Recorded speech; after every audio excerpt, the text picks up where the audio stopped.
Todos vocês devem entrar lá no Google Sala de Aula, como eu mandei para vocês no WhatsApp. As instruções, os códigos estão todos lá na tabela. Então preciso que vocês entrem porque eu vou postar tudo lá. Tanto as videoaulas, os detalhes, as avaliações, o que vocês devem fazer e o que vocês devem me entregar, tá bom? Então o que vai acontecer? Precisamos também fazer uma pequena revisão. Então, primeira atividade de vocês vai ser tentar resolver a lista de vetores. Tá lá tá lá como semana 12, tá? Tava olhando ali no calendário. Então, semana 12, vocês vão pegar a listinha de vetores para vocês resolverem. Qualquer dúvida, me envie lá no Google Sala de Aula. Vamos tentar deixar o WhatsApp o mais vazio possível lá no grupo, apenas para informações muito importantes. Então, dúvidas vocês vão tirar lá no Google Sala de Aula, beleza? Bom, então essa é a primeira atividade que vocês têm que realizar. Essa atividade é para a semana que vem, então vai ser para o dia, né? Hoje é dia 1, então vai ser para o dia 8, tá bom? Semana que vem. Vocês precisam tirar foto do que vocês resolveram e enviar lá no Google Sala de Aula, tá bom? Aliás, no e-mail, está lá no cronograma que eu passei para vocês, beleza? Bom, então vê o que vocês vão arrumar com esses vetores e a gente vai tirar a dúvida. Na aula de hoje, então, vamos continuar com a matéria. A gente estava falando de leis de Newton, então para isso peguei um slide aqui, dei uma mexida nele. Vamos ver o que vocês vão achar. E vou passar duas atividades para vocês resolverem lá no livro nosso, beleza? Bom, então vamos lá. Eu já tinha falado para vocês na última aula sobre dinâmica. Então, a dinâmica nós vamos estudar as causas do movimento, tá? Com o Kaká, vocês estão vendo cinemática. Cinemática, vocês estão aprendendo as características: velocidade, posição, deslocamento, tempo, aceleração. E são características dos movimentos, certo? Aqui na dinâmica, como a gente está vendo as grandezas vetoriais, nós vamos descobrir o porquê que esses movimentos, essas características acontecem. Bom, então para isso, a gente precisa saber alguns conceitos. Muitos a gente já discutiu em sala. O primeiro deles é força, tá? Quando nós lemos a palavra força, o que vocês vão entender por força? Vocês vão entender como interação, tá? Então é interação entre corpos que pode causar a variação do movimento ou a deformação do corpo. Então o que isso quer dizer? Toda vez que um corpo interage com outro, certo?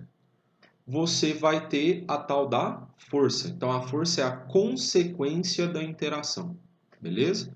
Isso vai alterar o movimento. Bom, o problema é o seguinte, nós podemos ter duas interações, as interações de campo e as interações de contato, tá? O que são interações de contato? É a mais simples, aqui embaixo, tá, pessoal? Você vai ter dois ou mais corpos encostando. A partir desse contato, você já tem a interação, logo, como consequência, você vai ter a força. E pode acontecer alguma coisa, como está aqui no GIF. Temos um peixinho gordinho, igual eu. Temos o peixinho pontiagudo, encostou e estourou, certo?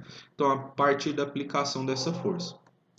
Deixa eu colocar aqui opções de ponteiro, que está me incomodando. Então, aqui, ó, apontador a laser, já ajuda, né? Bom, então aqui interações de contato. As interações de campo, certo? Elas dão um pouquinho mais de trabalho, vocês não costumam entender ela muito bem. Então, qual que é o melhor exemplo, né? Terra atrai Lua. Lua também atrai Terra. Vamos discutir isso mais para frente. Então, o que acontece?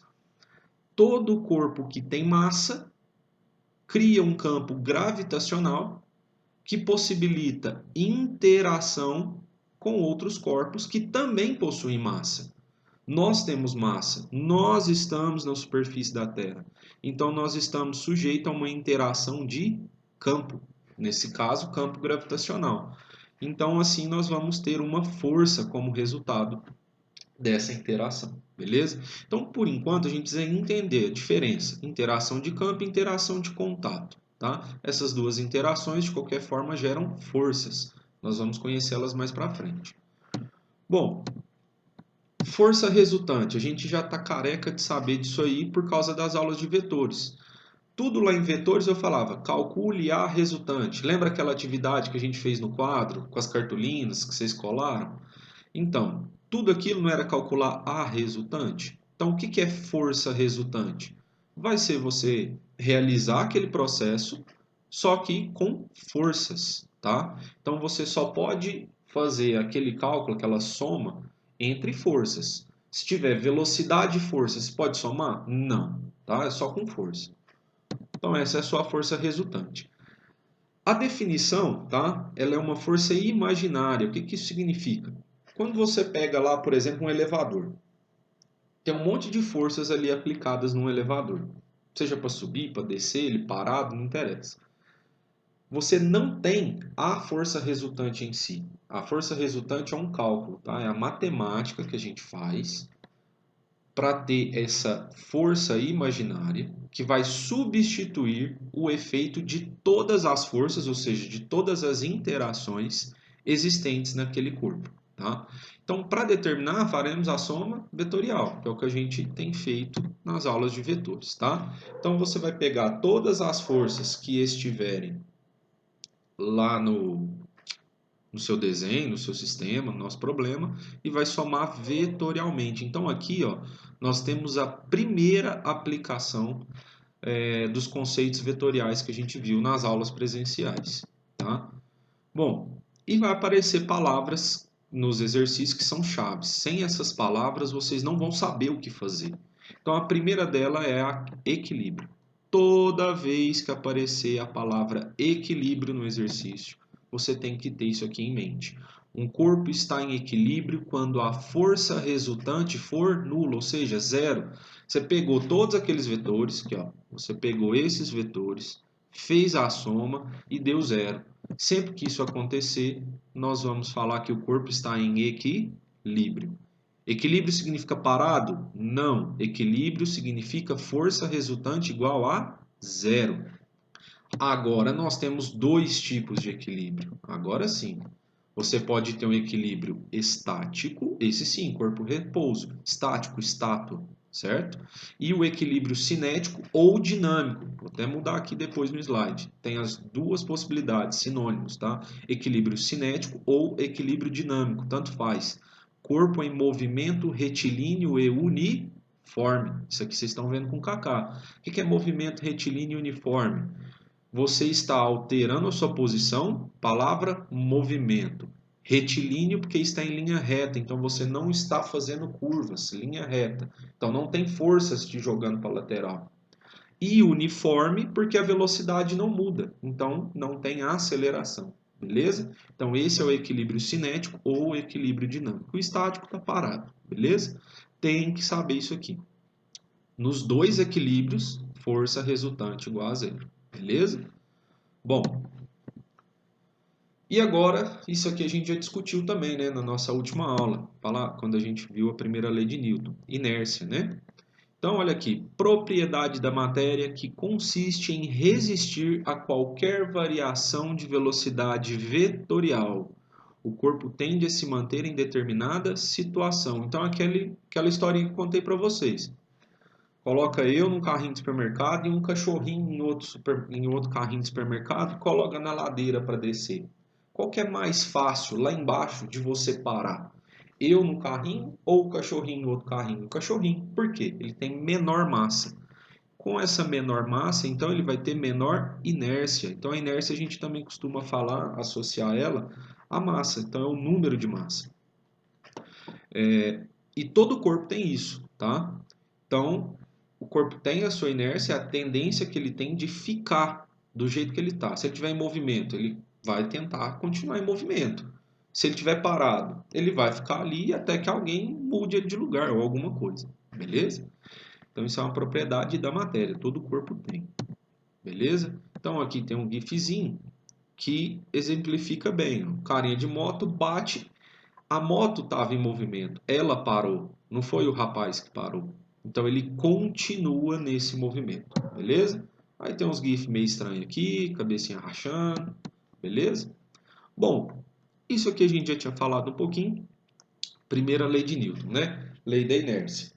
Então, observe, lei da inércia não é inércia, tá? Isso aqui é o nome que deram para a primeira lei de Newton. A inércia é uma coisa, lei da inércia é outra. Cuidado nos exercícios teóricos. Bom, e travou. O que acontece? Ah, tem que voltar para cá. Bom, então como o próprio conceito de inércia, a primeira lei de Newton diz que todos os corpos tendem a permanecer com suas velocidades. Você pode trocar a palavra velocidade por situação, certo? Então, ele tende a permanecer na situação constante, seja ela em repouso ou movimento retilíneo uniforme. Até aqui que é a diferença. Então, até aqui no ponto e vírgula, você tem basicamente a definição de inércia. O que é a lei? Até que outra força atue sobre ele, tá? Então, para qualquer mudança de então, variação e mudança, mesma coisa, né? Então, para qualquer variação de velocidade, deve-se aplicar neste uma força resultante diferente de zero. Então, tá aqui, o quadro que está parado. Ele só mexe se eu aplicar uma força. Se eu não aplicar a força, ele fica lá, tá? Então essa foi a primeira percepção que o Newton teve e não é à toa que é a primeira, é a mais importante. Essa você não pode errar de jeito nenhum, beleza? Bom, então tá aqui, ó. Se a força resultante igual a zero, o corpo está em equilíbrio, definição do slide anterior. Esse equilíbrio pode ser dinâmico ou estático. E aqui, então ele pode estar em repouso ou movimento retilíneo uniforme, beleza? Isso aqui é muito importante, gente. Isso aqui é o que vai definir você acertar o exercício ou não. Bom, agora, de fato, assim como os conceitos, o que tem de diferente do que a gente já discutiu lá na sala de aula da primeira lei? Nós precisamos saber a segunda lei de Newton, tá? Ele é o princípio fundamental da dinâmica. É onde nós vamos ter o nosso primeiro cálculo, beleza?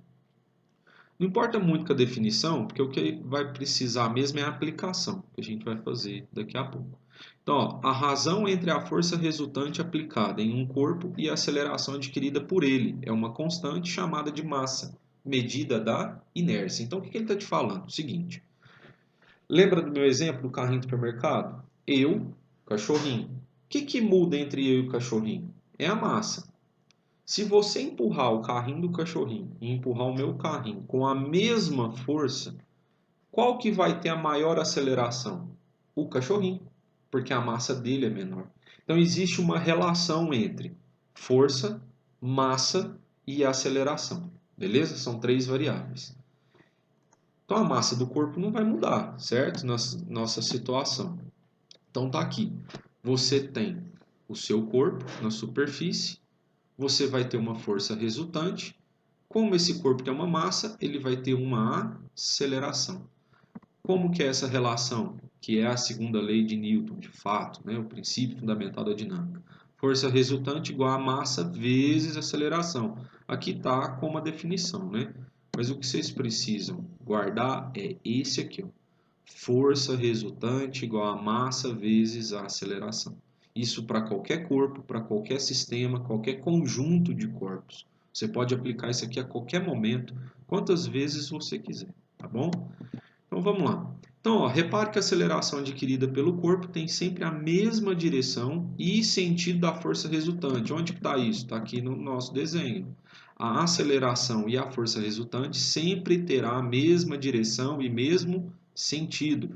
Observe que são palavras, são conceitos que a gente discutiu nas aulas de vetores. Então, vocês precisam rever aquela listinha de vetores para a gente se dar bem, beleza? Bom, então para a gente terminar a aulinha aqui, ó, unidades. SI, Sistema Internacional de Medidas. Observe aqui, ó, massa medido em quilograma. Aceleração, metro por segundo ao quadrado. Então, qual que é a unidade do Sistema Internacional de Força? Quilograma vezes metro por segundo ao quadrado. Chato ficar repetindo isso, não é? Então, o que você vai fazer? Você vai chamar de Newton, tá? Então, é uma homenagem ao Sir Isaac Newton. E, então, Newton é a unidade de medida de força. O que ela significa? Quilograma vezes metro por segundo ao quadrado. Porque ó, é massa vezes aceleração. Beleza? Então é isso aí, gente. Façam as atividades. Qualquer dúvida, mandem lá no Classroom. Se eu não responder, estiver demorando, for muito urgente, me chama no particular no WhatsApp. E esse é o momento da gente fazer diferente e seguir, beleza? Vocês estão no primeiro colegial, ainda está longe, mas tenham como exemplo os meninos do terceiro. Provavelmente o Enem não vai mudar a data. Então eles têm que continuar estudando e vocês também, beleza? Então qualquer coisa me chame aí, tamo junto. Abraço!